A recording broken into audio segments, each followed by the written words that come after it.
After years of hyping the return of the Supra name, suddenly every cheap shot was about it being a BMW. We had known that for the better part of a decade. It was unsurprising to anyone who knew one half of one thing about the automotive industry. Of course, it uses shared parts.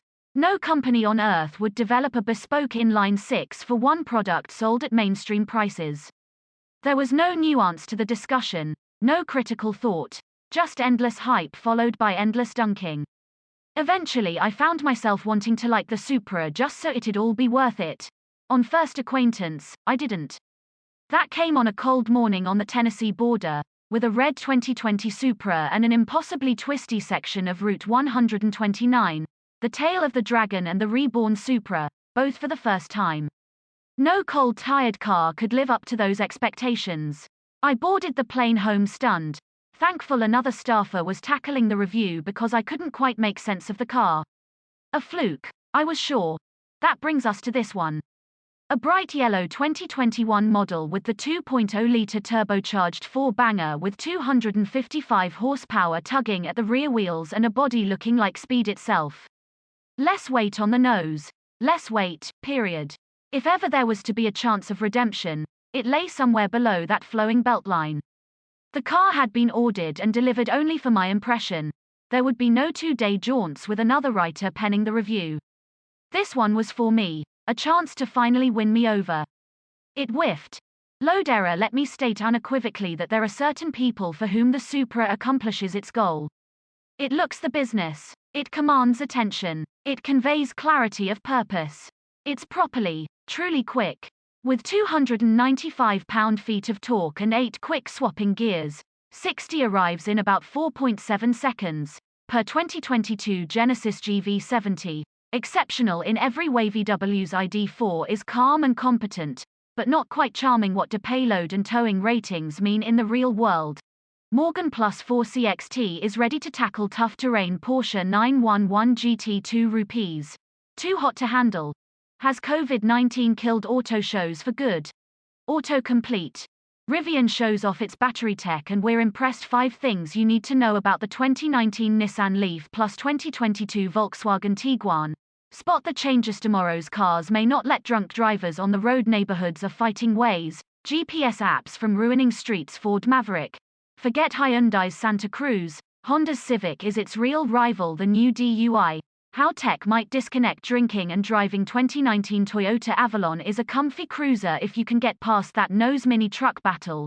Ford Maverick versus Hyundai Santa Cruz. Still, it's enough to carry pace into a corner. The potent brakes offer reassurance and a firm pedal. There are no complaints regarding operation, only an ultimate aim. Because before I let off the pedal, I have to figure out how fast I can take a bend, and that isn't the easiest in the Supra. Here is where its bizarre origin leads to a complex character. The Supra is ultra-stiff by design and supposedly playful by choice. It exhibits no roll and communicates no edgelines, but breaks quickly into controllable, brief slides. Its front end darts in with the sharpness of a supercar, but its rear is less predictable. Occasionally I can carry more cornering speed than I ever reasonably expect from a 4-cylinder sports car. Other times the traction light flickers as it tries not to slide. The trouble is not in this behavior. It's in the opaque curtain that hangs over the windshield. The front end will always grip. The steering will never talk. But the rear is a wild card. Even on the impossibly repetitive bends of the tail of the Dragon, the Supra reacts differently every time. That unpredictability is at its worst over mid-corner bumps, which almost always jolt the Supra off course or violently upset the cabin.